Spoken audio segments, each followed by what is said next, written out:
ఓం శుక్లాం వరధరం విష్ణుం శశివర్ణం చతుర్భుజం ప్రసన్నవదనం ధ్యాయేత్ సర్వవిఘ్నోపశాంతయే. ఓం గురుబ్రహ్మ గురుర్విష్ణుః గురుదేవో మహేశ్వరः గురు సాక్షాత్ పరబ్రహ్మ తస్మై శ్రీ గురవే నమః. ఓం వ్యాసాయ విష్ణురూపాయ వ్యాసరూపాయ విష్ణవే నమో వై బ్రహ్మనిధయే వాసిష్ఠాయ నమో నమః. ఓం నారాయణం నమస్కృత్య నరం చైవ నరోత్తమం దేవీం సరస్వతీం వ్యాసం తతో జయముదీరయేతు. హరి ఓం. ప్రియ భగవద్బంధులారా, ఆస్తిక మహాశైలారా, విష్ణు పురాణానికి మనం స్వాగతం పలుకుతూ ఆత్మానం రథనం విద్ధి శరీరం రథమేవతు బుద్ధింతు సారథ్యం విద్ధి మన ప్రగ్రహమేవచ. మన ఆత్మ, మన శరీరము, మన బుద్ధి, మన మనస్సు ఇవన్నీ కూడా ఒక రథంలాగా మారితే ఆ రథాన్ని అధిరోహించినటువంటి శ్రీమన్నారాయణుడు మనకి సద్బుద్ధిని సద్గతులను కలుగుజేయుగాక అని మరొకసారి మనం స్మరణలోకి తెచ్చుకుంటూ విష్ణు పురాణం ద్వితీయాంశం 8వ అధ్యాయంలో ఉన్నాం. ఈ 8వ అధ్యాయంలో దగ్గరగా 117 శ్లోకాలతో ఉన్నది 8వ అధ్యాయం. ఇందులోనే కాల నిరూపణము, గంగా ఆవిర్భావ వర్ణనము, విషయము ఇందులో రెండు రకాలుగా ఉన్నాయి. కాల నిరూపణం ఒకటి, గంగా ఆవిర్భావ వర్ణనము. ఈ గంగా ఆవిర్భావ వర్ణనం దగ్గర విష్ణుపద ప్రశస్త్యము, చాలా పరమాద్భుతమైనటువంటి ఘట్టాలు ఇవన్నీ కూడా. ఇందులోని ముఖ్యంగా ప్రధానంగా ప్రారంభమే పరాశరుల వారు మైత్రేయ మహర్షిని ఉద్దేశించి సూర్య భగవానుడు ఆయన తాలూక రథము, ఆ రథచక్రము, ఆ రథచక్రానికి అటుపక్క ఇటుపక్క ఉండేటటువంటి ఇరుసులు, అలాగే ఆ రథచక్రానికి ఉండేటటువంటి అశ్వములు, గుర్రాలు, వీటన్నింటి గురించి కూడా ఉటంకించారు పరాశరుడు వారు. చాలా జాగ్రత్తగా గంభీరంగా గ్రహించవలసిన విషయం ఏమిటయ్యా అంటే 8వ అధ్యాయం ద్వితీయాంశంలో 8వ అధ్యాయంలో సూర్య భగవానుడి తాలూకా జ్యోతిశ్చక్ర మండలం గురించి చెబుతూ జ్యోతిశ్చక్ర మండలాంతర్గతంగా ఉండేటటువంటి సూర్యనారాయణ స్వామి వారి తాలూకా అత్యద్భుతమైనటువంటి వివరం కాస్త పరాశరుడు వారు చెప్పారు. ఎవరు ఈ వివరాన్ని వింటారో, భక్తి శ్రద్ధలతో వింటారో, ఎవరు సూర్యనారాయణ స్వామి వారి తాలూకా గుర్రములు, ఆ స్వామివారి రథాన్ని తోలుతునేటటువంటి రథాన్ని లాగుతునేటటువంటి 7 గుర్రములు, సప్తాశ్వరథమారూఢం అంటాం కదా. సరే, కొన్ని పురాణాల్లో సప్త అనేటటువంటి పేరు గల ఒకే ఒక్క గుర్రం ఉన్నదని కొంతమంది చెబుతూ ఉంటారు. అయితే ఇక్కడ మనకి ఈ పురాణంలో, ఈ ఘట్టంలో ఆ రథానికి 7 గుర్రాలు ఉన్నాయని, ఆ 7 గుర్రాలు వాటి పేర్లు ఏమిటని ఇక్కడ చెబుతున్నారు పరాశరుడు వారు. ఎవరు ఈ సూర్యనారాయణ స్వామి వారి తాలూకా వివరం గురించి భక్తి శ్రద్ధలతో వింటూ చెప్పినటువంటి బ్రహ్మ పదార్థాన్ని మానసికంగా విజువలైజ్ చేసుకుంటారు, మానసికంగా మనస్సులో సూర్య భగవానుడిని, రథాన్ని, ఆ రథ చక్రాన్ని, వాటి తాలూకా గుర్రాలని, ఆ గుర్రాలకి ఉండేటటువంటి పేర్లని, ఎంత వైశాల్యం, ఎన్ని యోజనాల విస్తీర్ణం, ఎన్ని యోజనాల పొడవు, వీటన్నింటినీ కూడా మనస్సులో దర్శిస్తారో వారికి ఉండేటటువంటి రుగ్మతలు యావత్తు కూడా పటాపంచలైపోతాయి సుమా అని పరాశరుల వారు చెబుతున్నట్టుగా మనకి ఈ ఘట్టంలోనే వస్తుంది. అంచేత అందరూ కూడా ఈ ఘట్టాన్ని శ్రద్ధగా ఆలకిస్తూ ఆరోగ్యమే మహాభాగ్యం, ఆరోగ్యమే ఈ రోజులలో ఉండేటటువంటి మహల ఐశ్వర్యం, ఆ ఐశ్వర్యం ప్రాప్తం అవ్వాలంటే ఈ అధ్యాయాన్ని భక్తి శ్రద్ధలతో శ్రద్ధగా వింటారని మరి కోరుకుంటూ ఈ అధ్యాయాన్ని ప్రారంభం చేస్తూ హరి ఓం. శ్రీ పరాశర ఉవాచ. 117 శ్లోకాలు, దగ్గర 118 శ్లోకాలలో ఈ అధ్యాయం. కాస్త వీడియో లెంత్ ఎక్కువగా ఉంటుంది, కాస్త శ్రద్ధగా వింటూ ఉండండి. శ్రీ పరాశర ఉవాచ. వ్యాఖ్యాతమేతత్ బ్రహ్మాండ సంస్థానం తవ సుబ్రత తతః ప్రమాణ సంస్థానే సూర్యాదీనాం శృణుష్వమే. ప్రారంభం చేస్తూ నియమబద్ధమైనటువంటి వ్రతం కలిగిన ఓ మైత్రేయ, నీకు ఈ బ్రహ్మాండం గురించి, బ్రహ్మాండం యొక్క ఉనికి గురించి చెప్పాను, నీవు శ్రద్ధగా ఆలకించావు. ఇటుపైన సూర్యమండలం యొక్క ఉనికిని, ప్రమాణాన్ని చెబుతున్నాను, శ్రద్ధగా ఆలకించు అని చెబుతూ యోజనానాం సహస్రాణి భాస్కరస్య రథోనవ ఈశాదండస్తదైవాన్య ద్విగుణో మునిసత్తమ.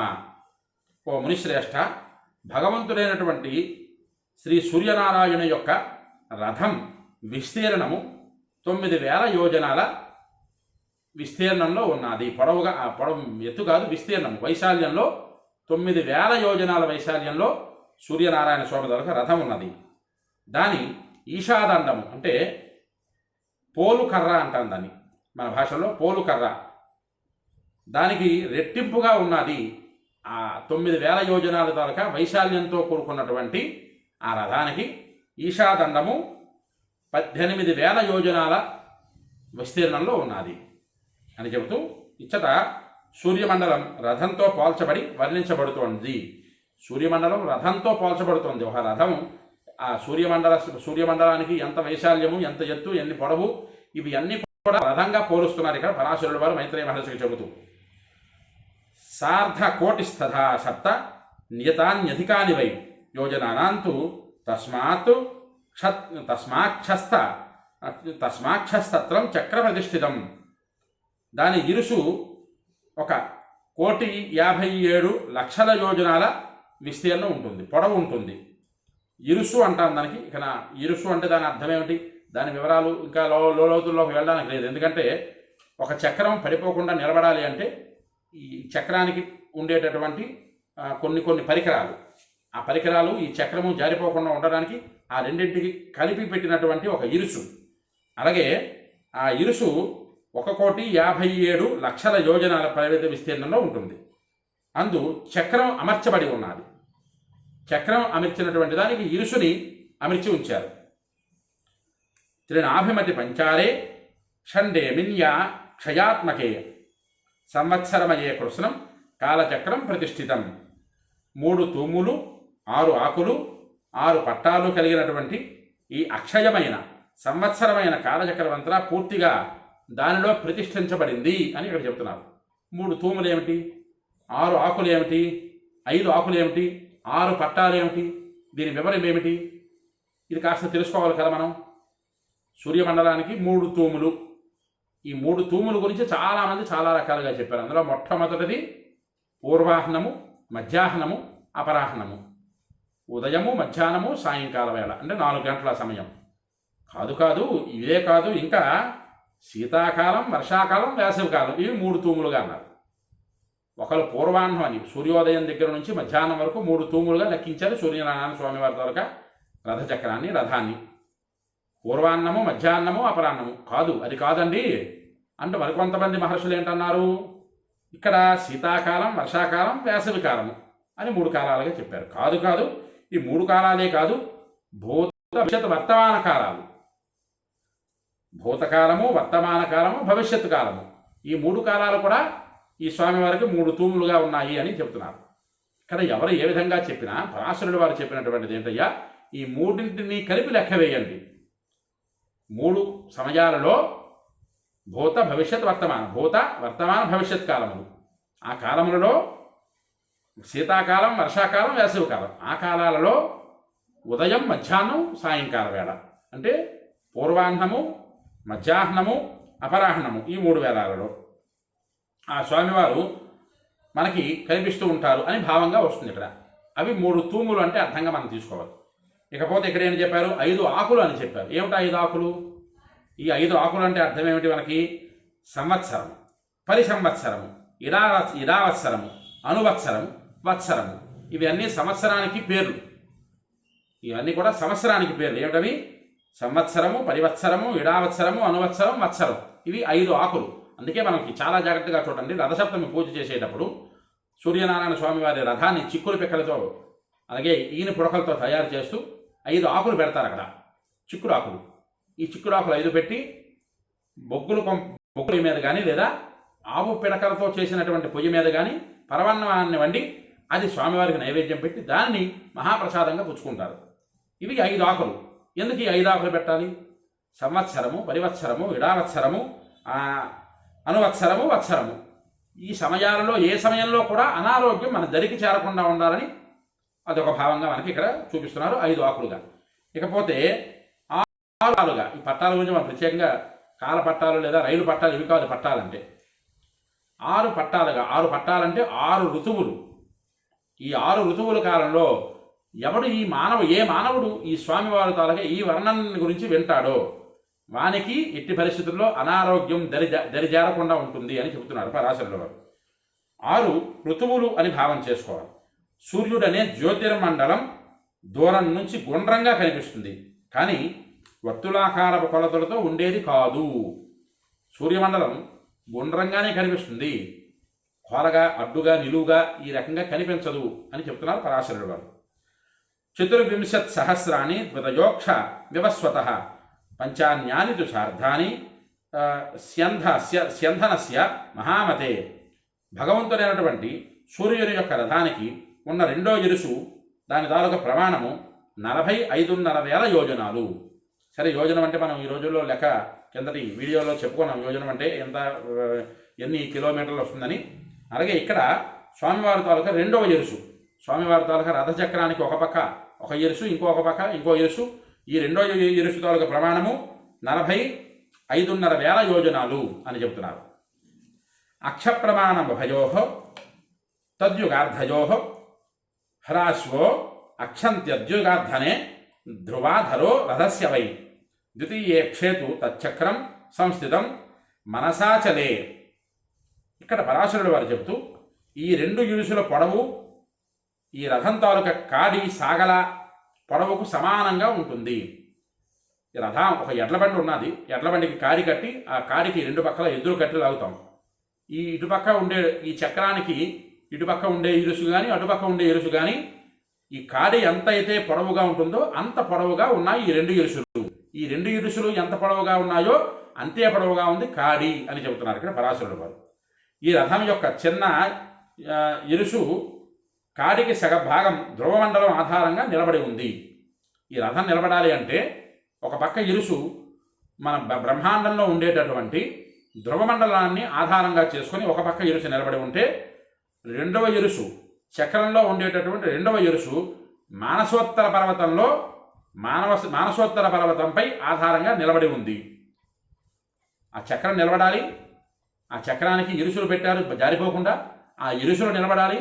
ఆ ఇరుసులు నిలబడాలి అంటే ఈ రెండింటికి కూడా ఆధారం ఉండాలి. ఇరుసులకి ఆ ఆధారం ఏమిటయ్యా అంటే ఒక పక్క మానసోత్తర పర్వతం అనేటటువంటిది ఒక ఆధారంగా, ఇంకొక పక్క ధ్రువమండలం మరొక ఆధారంగా ఈ ఇరుసులు రెండు ఆ స్వామివారి చక్రాన్ని నిలబెట్టాయి అని చెప్పి రథం తాలూకా సూర్యనారాయణ స్వామి రథం తాలూకా చక్రాన్ని నిలబెట్టాయి అని చెబుతున్నారు పరాశరుడు. హయాస్య సప్త చందాంసి తేషాం నామాని మే శృణు గాయత్రీశ బృహత్యుష్టికి జగతి సృష్టుభేవుచ అనుష్టుపు పంక్తిరిత్యుక్తాం ఛందాంసి హరయో రవేహే. సూర్యుడి యొక్క రథానికి మొత్తం కట్టినటువంటివి 7 గుర్రాలు. ఈ 7 గుర్రాలు కూడా 7 ఛందస్సులుగా ఉన్నాయి. ఆ ఛందస్సులు ఏమిటి, వేదానికి ఛందస్సుకి ఉండేటటువంటి అర్థం ఏమిటి, ఇది ఎదరఘట్టంలో వస్తుంది, అది చెప్పుకుందాం. అయితే వాటి పేర్లను చెబుతున్నారు పరాశరుడు వారు. గాయత్రీ ఛందస్సు, మొదటి గుర్రం పేరు గాయత్రీ ఛందస్సు. 7 గుర్రాలకి ఒక్కొక్క గుర్రానికి ఒక్కొక్క పేరు, ఒక్కొక్క పేరుతో ఒక్కొక్క ఛందస్సు ఉద్భవించింది అని చెబుతున్నారు ఇక్కడ. గాయత్రీ ఛందస్సు, బృహతి ఛందస్సు, ఉష్ణిక్ ఛందస్సు, జగతీ ఛందస్సు, త్రిష్టుప్ ఛందస్సు, అనుష్ఠుప్ ఛందస్సు, పంక్తిక్ ఛందస్సు. ఇకపోతే ఈ ఛందస్సులు అనేటటువంటి ఆ పదం తీసేస్తే ఈ 7 గుర్రాల పేర్లు గాయత్రి, బృహతి, ఉష్ణిక్, జగతి, త్రిష్టుపు, అనుష్ఠుపు, పంక్తి, మొత్తం 7 ఛందస్సులు, 7 గుర్రాలుగా ఆ పేర్లు పెట్టారు. ఈ 7 ఛందస్సులు సూర్యుడి తాలూకా రథానికి అశ్వాలుగా పేర్కొనబడ్డాయి అంటూ మానసోత్తర శైలేతు పూర్వతో వాసవీపురి దక్షిణేన యమాస్యాన్య ప్రతీత్యాం వరుణస్య చ ఉత్తరేణ చ సోమస్య తాసాం నామాని మే శృణు. మానసోత్తర పర్వతానికి తూర్పు దిశగా వాసవుని అనేటటువంటి పురం ఉన్నది. దక్షిణంగా యమపురి ఉన్నది. పశ్చిమాన వరుణుని తాలూకా నగరం ఉంది. ఉత్తరంగా చంద్రపురి ఉన్నది. ఆ వాటి పేర్లను చెప్తున్నారు ఇక్కడ పరాశరుడు వారు. సరే, ఇక్కడ వాసపురి, యమపురి, వరుణుని తాలూకా నగరము, చంద్రపురి, వీటి పేర్లు చెప్పేశారు కదా, మళ్ళా ఎక్స్ట్రా పేర్లు ఏంటి గురువు గారు అని మీకు అనిపించవచ్చు. దాని తాలూకా అర్థం చెప్తున్నారు ఇక్కడ పరాశరుడు వారు. వస్వౌకసార శక్రస్య యామ్యా సంయమనీ తథా పురీ సఖా జలేశస్య సోమస్య చ విభావరి. ఇంద్రుడి యొక్క నగరం పేరు వస్వౌకర. తూర్పు దిక్కున ఇంద్రుడు ఇంద్రదేవుని తాలూకా నగరం ఉన్నదని ఇందాక చెప్పుకున్నాం కింద శ్లోకంలో. ఆ నగరం పేరు ఎక్కడ ఉరక్కిస్తున్నారు పరాశరుడు వారు. ఇంద్రుని యొక్క నగరం పేరు వస్వౌకర. అలాగే యముడి తాలూకా పురి పేరు సంయమని. యముడు నివసించేటటువంటి గ్రామము పురి సంయమని. అలాగే వరుణుని పట్టణం సుఖ అనేటటువంటి పేరు గల పట్టణం. చంద్రుని పురి విభావరి. చంద్రుడు నివసించేటటువంటి గ్రామము విభావరి. ఈ 4ంటిని ఇక్కడ చెబుతున్నారు. కాష్టాం గతో దక్షిణత క్షిప్తేషు క్షిప్తేషురివ సర్పతి మైత్రేయ భగవాన్ భానుజ్యోతిషాం చక్ర సంయుత. ఓ మైత్రేయ మహర్షి, భగవానుడైనటువంటి భానుడు జ్యోతిశ్చక్రంతో కూడుకున్నవాడై దక్షిణ దిక్కు నుంచి ప్రవేశించి విసరబడిన బాణంలా తీవ్ర వేగంతో ప్రయాణం చేస్తూ ఉంటారు అని చెప్తున్నారు. సూర్యనారాయణ స్వామి ఆ రథం మీద అధిరోహించినటువంటి వాడై చాలా జాగ్రత్తగా చూసి పట్టుకోండి. ఇక్కడ మనకి ఉదయాన్ని అయ్యేసరికే తూర్పు ఉదయిస్తాడు సూర్యుడు, అది ఖచ్చితము. అందులో ఎట్టి పరిస్థితుల్లో ఇది లేదు, మార్పు లేదు. కానీ ఇక్కడికి వచ్చేసరికి జ్యోతిశ్చక్ర మండలంలో ఉండేటటువంటి సూర్యుడు, జాతక చక్రంలో ఉండేటటువంటి రవి దక్షిణంగా ప్రయాణం మొదలుపెట్టినటువంటి వాడై చాలా బలంతో విసిరినటువంటి బాణంలాగా తీవ్రమైనటువంటి వేగంతో ఆయన ప్రయాణం చేస్తూ ఉంటారు. ఇక్కడ చూసుకోండి, జాతక చక్రం వేసేటప్పుడు, సరే జాతక చక్రం వేసినటువంటి పెద్దలందరికీ తెలుసును, సూర్యనారాయణ స్వామి తాలూకే గమనము, చంద్రుడి తాలూకే గమనము, కుజుడు తాలూకే గమనము, శని తాలూకే గమనము. శని అంటే శనేశ్వరుడు అంటే 2.5 ఏళ్ళకి ఒక రాశి నుంచి ఒక రాశికి శని వెళ్తూ ఉంటాడు. అందుకు శనైహి చరహ, మెల్లిగా నడిచేటటువంటి వాడు శనేశ్వరుడు. అలాగా కుజుడికి వచ్చేసరికి కొంత సమయం పడుతుంది. అలాగే గురుడికి వచ్చేసరికి మరి కొంత, గురుడు 7 మాసాల దగ్గర లేదా సంవత్సరం దగ్గర ఈ ప్రకారంగా. అలాగే రవి మాత్రం అలా కాదు, చాలా వేగంగా తిరుగుతుంటాడు జ్యోతిష్ చక్రంలో. దక్షిణాన ప్రారంభించినటువంటి రవి మళ్ళా దక్షిణానికి వచ్చి తేరతాడు అని చెప్తున్నారు ఇక్కడ పరాశరుల వారు. అహోరాత్ర వ్యవస్థానకరణం భగవాన్ రవి దేవయాన పరపస్థ యోగానాం క్లేశ సంక్షయే. భగవంతుడైనటువంటి రవి రేయింబవళ్ళు వ్యవస్థకు కారణమవుతున్నాడు. వ్యవస్థకు కారణమవుతున్నాడంటే జ్యోతిష్ మండలంలో గ్రహగతులను బట్టించి రవిని బట్టించి గ్రహగతులు. అదే రవి సూర్యనారాయణ స్వామి ఉదయాస్తమయ సమయాలలో మొత్తం వ్యవస్థను నడిపిస్తున్నాడు అని చెబుతూ, రాగలోభాది క్లేశాలన్నీ పూర్తిగా క్షీణింపజేసుకున్న యోగీశ్వరుడుకు ఆ సూర్యుడు దేవయానం అనేటటువంటి ఉత్తర మార్గము. యోగీశ్వరుడు కొంతమంది, అందరూ కూడా చాలామంది దేవయానం అనేటటువంటి మార్గంగా మోక్ష సామ్రాజ్యాన్ని సాధించాలి అని సూర్యారాధన చేసినటువంటి వాళ్ళు చాలామంది ఉంటారు. వాళ్ళందరికీ ఇక్కడ ఉండేటటువంటి సూర్యనారాయణ స్వామి దేవయానం అనేటటువంటి ఉత్తర మార్గ ద్వారంగా వారందరికీ ముక్తిని ప్రసాదిస్తాడు అంటూ, దివన్యస్య రవిర్మధ్యే సర్వకాలాం వ్యవస్థిత సర్వద్వీపేషు మైత్రేయ నిషార్ధస్య చ సమ్ముఖ. ఇక్కడ పరాశరుల వారు చెబుతూ, సర్వద్వీపాలలోనూ సర్వకాలాలలోనూ రవి రోజు యొక్క మధ్యభాగంలో, రాత్రి యొక్క మధ్యభాగంలో ఎదురుగా నిలబడతాడు. సరే, ఇక్కడ ఈ ఘట్టం దగ్గర మనం ఆపుకుంది ఇప్పటికే 18 నిమిషాల పైన అయిపోయింది.